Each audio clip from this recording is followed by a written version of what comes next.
Major funding for KPBS Evening Edition has been made possible in part by Bill Howe Family of Companies, providing San Diego with plumbing, heating, and air restoration, flood and remodeling services for over 40 years. Call 1-800-BILL-HOWE or visit billhowe.com. And by the Conrad Trebas Foundation, Darlene Marcos Shiley, and by the following.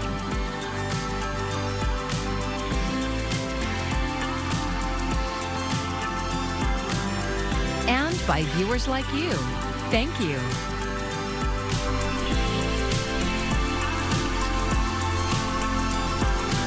The Padres face the Los Angeles Dodgers tonight at Petco Park. Thank you for joining us. I'm Maya Trabulsi. Well, excitement has been building all day around the ballpark, and KPBS reporter John Carroll is live outside of Petco, where, John, you talked to some diehard fans that got in line hours early for a good seat.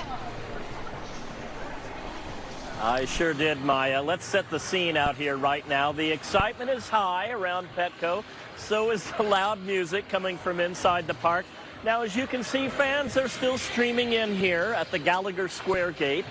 That, as you may know, is on the north side of the park. We're at the intersection of J and 9th. But let's take a video on how different it looked when we first got here. That was at about 12:30 this afternoon, and there was no one in line at that point. But it wasn't long before fans started showing up and the line started growing. At one point, it stretched all the way down the block. Then the big moment, 3:30 p.m. when the gates flung open and the fans streamed in. I'm told entering through the Gallagher Square gate here entitles you to center field seats, and apparently there aren't that many actual seats. A lot of the area is standing room only. So we talked to some of the first folks to get in line this afternoon. Brothers Andrew and Hunter Arasato are here with their mom all the way from Hilo, Hawaii. And Andrew German had a much shorter distance to travel. He drove down from Encinitas. We'll hear first from the Arasato brothers, 11 and 9 years old, about their wishes for the game. Then from German, I asked him what he thought about the troubles at Dodger Stadium on Sunday night when some LA fans threw things at the Padres. Because we want the Padres to beat LA. Manny Machado hit a grand slam. How about you? Home run. That's ridiculous because, I mean, I think it's just sore losers and a little bit of alcohol. But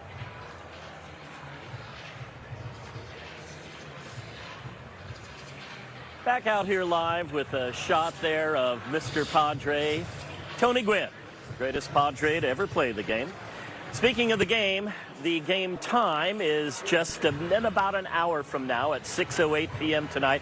Of course, the Padres hoping to send the Big Blue wrecking crew home back to L.A. Well, no, they'll be here, for tomorrow night's game. But the Padres hoping that it'll be a disappointing end for them tonight. We're live outside Petco. John Carroll, KPBS News. I'm Ariella Scalise, and coming up tonight, after another warm day, things cooling back down to the 60s, and we'll see some of those low clouds. We'll talk about a gradual cooling trend, temperatures from 10 to 15 degrees lower next week, but we'll also see those daily morning low clouds. Those could head a little bit further west as we head through the next couple of nights and mornings. We'll have it all coming up in just a few minutes. Well, it appears that crews are making progress on the Posta 3 fire burning near Campo. CAL FIRE says the fire is now 25% contained. It started yesterday afternoon near Old Highway 80 and has burned 350 acres. Evacuation orders and warnings are still in effect. Firefighters told our media partner KGTV that fire risk in the area was limited today. The weather can play multiple factors on the fire spread and containment. Anytime you have higher temperatures, lower humidities, as well as winds, that increases the potential for higher fire behavior. And 2 people were injured, but not have to be taken to the hospital. The cause of the fire is under investigation. Well, Hurricane Milton, which is currently a Cat 4 storm, is expected to double in size before making landfall in Florida late tomorrow. Lee Waldman is in Tampa, where most people appear to be listening to the dire warnings to leave now. If you choose to stay, you're staying at your own risk. That's a huge risk, with monstrous Hurricane Milton on track to deliver a storm surge, more than double what Helene wrought on Florida's Gulf Coast less than 2 weeks ago. Tampa, Florida is a possible landfall site. That city's mayor even more blunt regarding the danger. If you choose to stay in one of those evacuation areas, you're going to die. This Tampa resident is one of thousands heeding that advice. He's bugging out of Tampa with his wife on their 46th wedding anniversary. What God will give us, we will accept it and always go to the safe place you can go.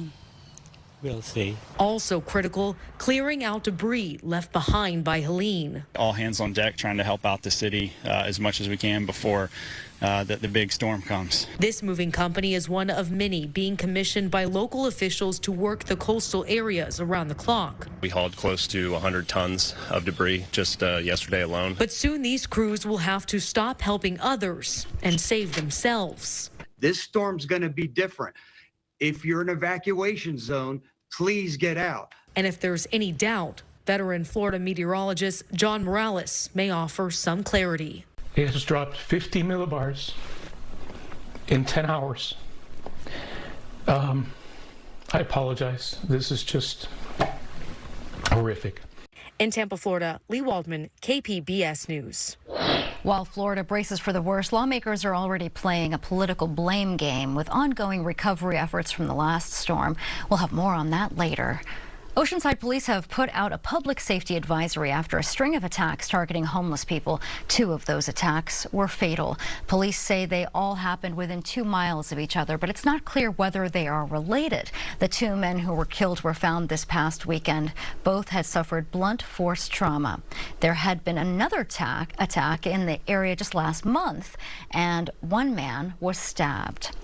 Governor Gavin Newsom recently vetoed a bill that could have significantly boosted voter registration at the DMV. Gloria Penner fellow Elaine Alfaro says local advocacy groups are disappointed but undeterred. The bill would have made voter registration at the DMV automatic, not optional. It aimed to target the 4.7 million eligible but unregistered voters in California. When people went to the DMV to renew their license, instead of getting the choice to opt out of registering to vote, they would have been automatically registered. Actually, 50% of people who are presented with this question, do you want to register to vote? During their transaction, 50% of people actually decline. That was Sydney Fong from the California Grassroots Democracy Coalition. She's one of the advocates who says a secure automatic voter registration system would have improved registration. A generation ago, voter turnout in the U.S. hit historic lows, which is why federal and state governments responded with motor voter laws. They allowed people to register to vote at the DMV when getting a driver's license, state ID, or updating an address. While these laws boosted registration in California and other states, it wasn't by as much as many had hoped. That's where this bill would have come in. But the bill had critics.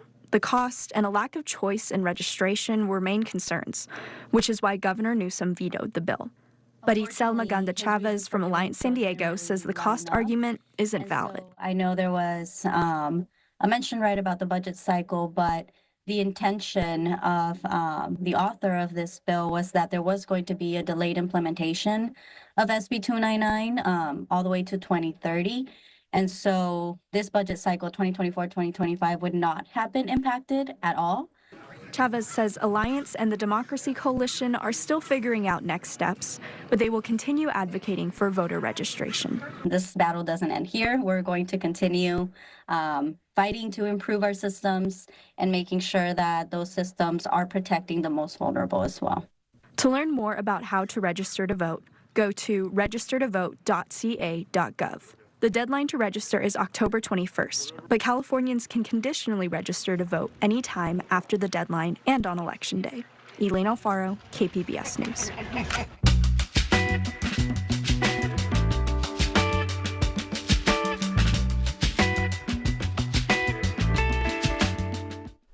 A follow-up to an ongoing story KPBS has covered over the last 2 years. Threats against local elected officials.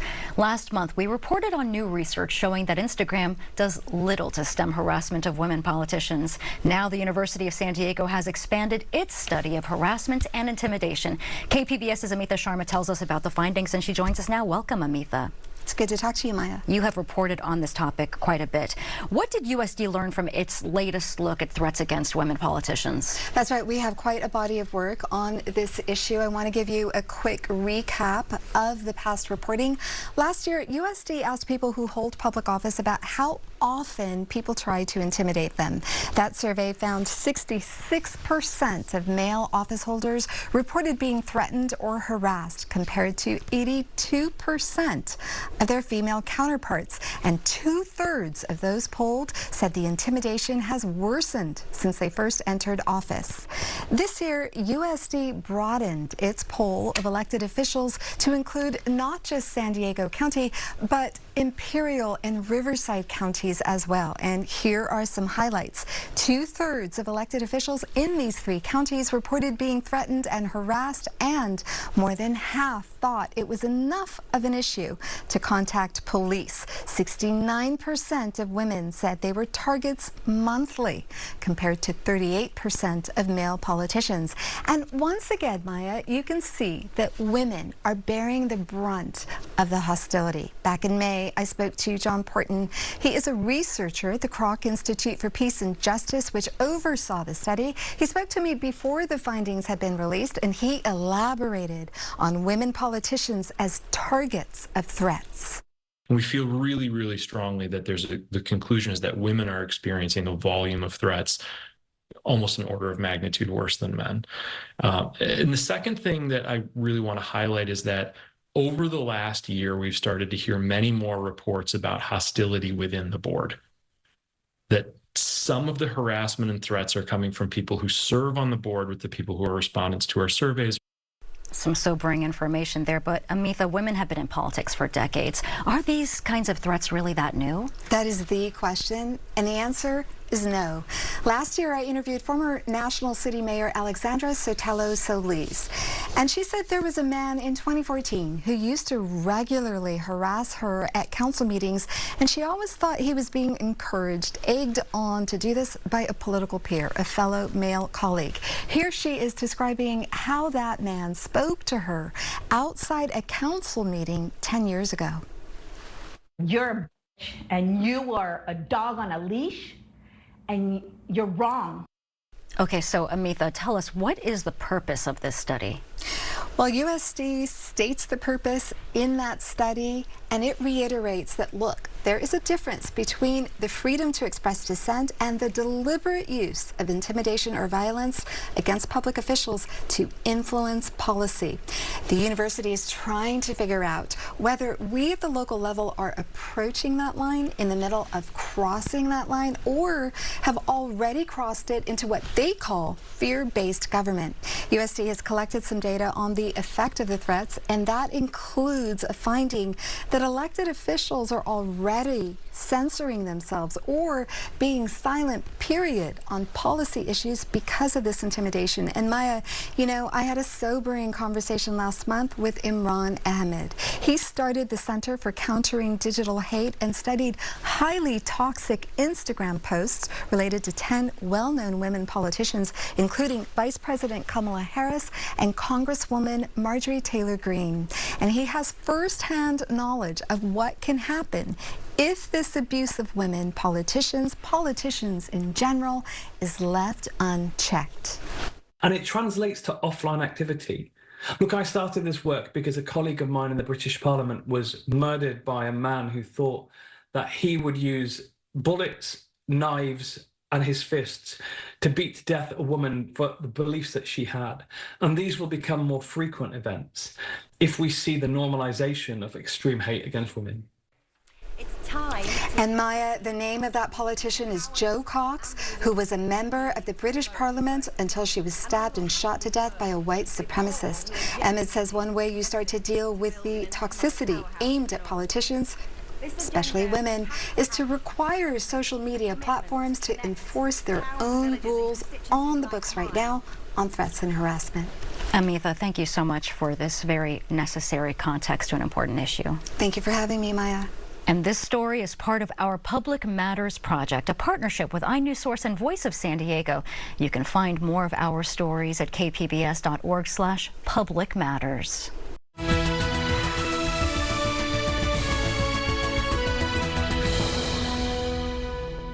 Voters in East San Diego County will soon choose a new assembly member to represent their region in the state legislature. KPBS's Scott Rod reports it's down to 2 Republican candidates in the general election. Republicans Carl DeMaio and Andrew Hayes are facing off to represent Assembly District 75.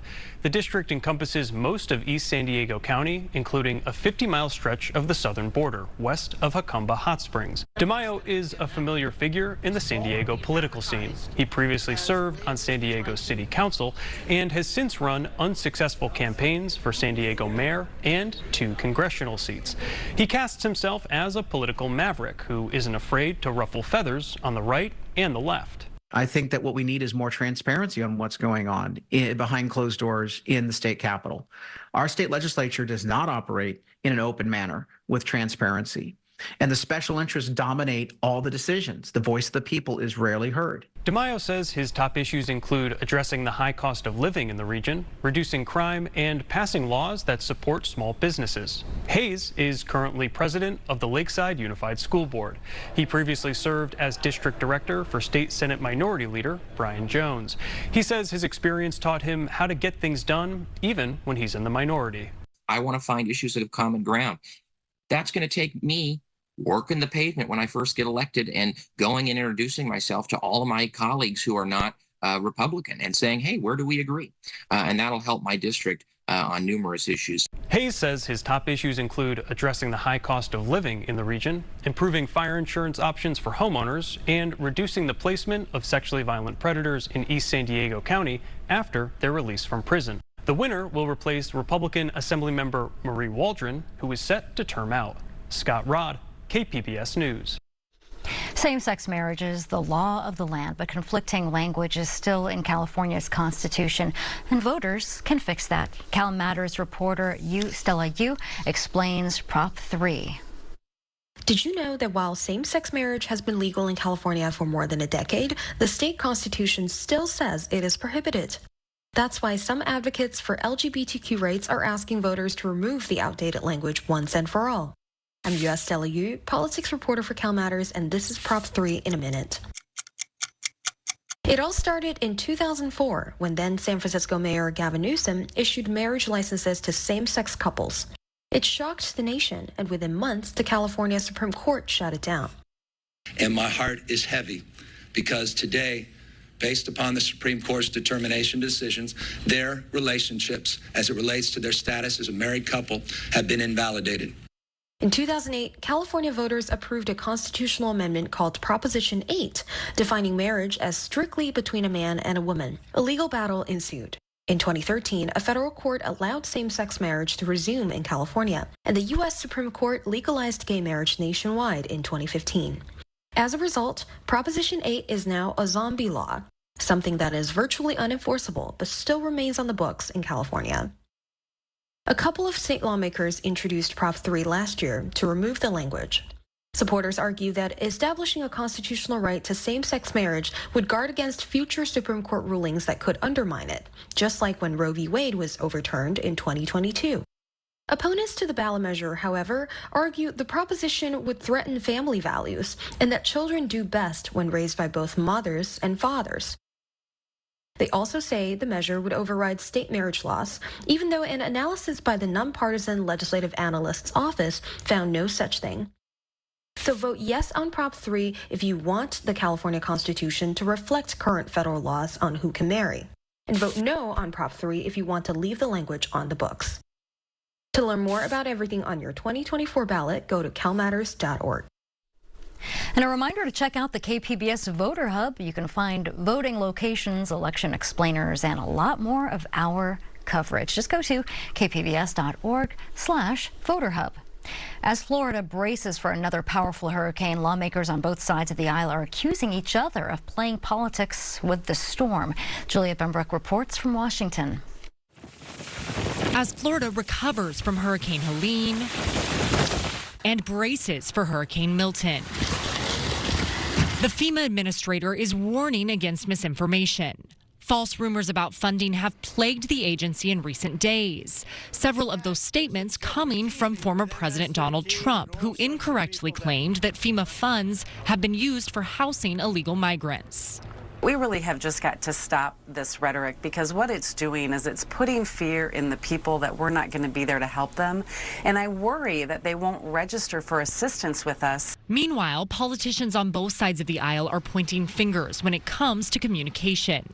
A White House official says Vice President Kamala Harris reached out to Florida's Republican Governor Ron DeSantis multiple times since Hurricane Helene made landfall in his state, but he has not taken her calls. Playing political games with this moment in these crisis situations, these are the height of emergency situations, is just utterly irresponsible, and it is selfish, and it is about political gamesmanship. The Florida governor says that Harris has, quote, no role in the hurricane response and suggested she is inserting herself due to her political campaign.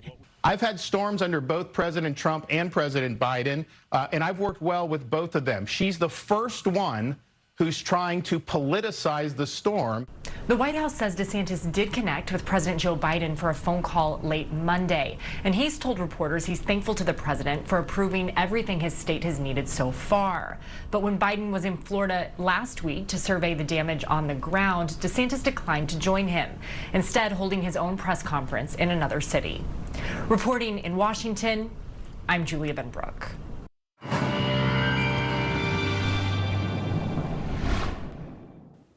And let's look at those weather headlines, because I think you're going to like the first two here, as we are talking about a gradual cooling trend here, which means temperatures for the mountains, the deserts, the valleys should be about 10 to 15 degrees lower next week compared to where we've been the last couple of days. Along the coast, you'll also see temperatures a few degrees lower. We'll keep those low clouds, though, throughout the nights and the early mornings. Those will likely spread even as far west into parts of the western valleys as we head through the next couple of days. Tonight's forecast across San Diego County, we're back down to the lower 60s in San Diego, Chula Vista right at 60, and Oceanside you'll drop to 58 degrees. Borrego Springs down to 67, and Mount Laguna a cooler 54. Notice plenty of the heat still across a lot of the southwest, including, of course, through the deserts. We'll be dealing with the heat continuing, and we'll see that across a lot of the Four Corners, too, as the warmth expands as we head into the day tomorrow. Where does that put our temperatures? Well, will be another triple-digit day for Borrego Springs at 105, Mount Laguna into the lower 70s, San Diego 75, Oceanside and Chula Vista you'll also see temperatures into the mid-70s. Our pattern, though, as we head later into the week, it still stays really warm, but again, we'll see temperatures gradually come on down. So let's go through the next 5 days across the coast here, as we'll see temperatures building before those start to dip as we head into the day on Sunday. Meanwhile, we look at the 5-day forecast further inland here with the heat peaking on Friday, but then look, by Sunday, temperatures are down into the upper 70s. We follow the mountains the next couple of days, where after the 70s, we're back to the 60s, much cooler as we head into the start of the weekend. And we take a look at what's been a hot stretch across the deserts. We'll still keep the triple-digit heat into the forecast with plenty of sunshine. 105 tomorrow, 104 on Thursday, and we'll still see triple-digit heat as we wrap up the week and start the weekend. But then we'll see a big shift in temperatures by Sunday, back to temperatures into the 90s. For KPBS News, I'm Ariella Scalise. A new California law requires hairstyling, barber, and cosmetology courses to train for all types and textures of hair. KPBS reporter Katie Hyson visited a curly hair specialist who's been filling that gap in the San Diego market. When Brittany Gandy moved to San Diego 10 years ago, she struggled to find a stylist who knew how to work with her tight coils. She resorted to what she calls a temporary solution, wigs, and decided to become the stylist she couldn't find. She went to a well-known hair school, but says their techniques worked best on straight hair. For example, they cut the hair wet. The way that curly hair reacts when it's wet is completely different. It doesn't live in a two-dimensional space. It lives more in a 3D world. So you have to take into account the shrinkage. She ended up teaching herself, spending hours on YouTube, pulling techniques from stylists around the world, and finally felt confident to show her natural hair. To not have to feel like I have to put on a hat or hide behind something, to feel confident in just like wearing what's naturally mine. It's liberating. She's cautiously optimistic about this new law. I just hope that these schools hire like knowledgeable educators, really invest in people who have experience doing curly hair. There seems to be demand. She launched her salon, Curl Cousin, in 2022 and says 700 curly-haired clients poured in that year. Katie Hyson, KPBS News. Right now, fans are filing into Petco Park to cheer on the Padres. But earlier today, our media partner KGTV caught up with a group of fans with a special connection to star baseman Manny Machado. Students and staff at Paradise Hills Elementary School held a rally today to spark up some good vibes for the Friars. The Padres hold a special place in their hearts, and after winning the San Diego Unified District Attendance Challenge and a chance to meet Machado. It was fun. He signed my hat, and he came to the school. It was just fun. Pretty silly, but it's okay because it's we like the Padres and we support them. Oh, so cute. And the staff at Paradise Hills says it's an experience that the kids will never forget. As always, you can find tonight's stories on our website, kpbs.org. Thanks for joining us. I'm Maya Trabulsi. Good night. Major funding for KPBS Evening Edition has been made possible in part by Bill Howe Family of Companies, providing San Diego with plumbing, heating, and air restoration, flood and remodeling services for over 40 years. Call 1-800-BILL-HOWE or visit billhowe.com. And by the Conrad Prebys Foundation, Darlene Marcos Shiley, and by the following.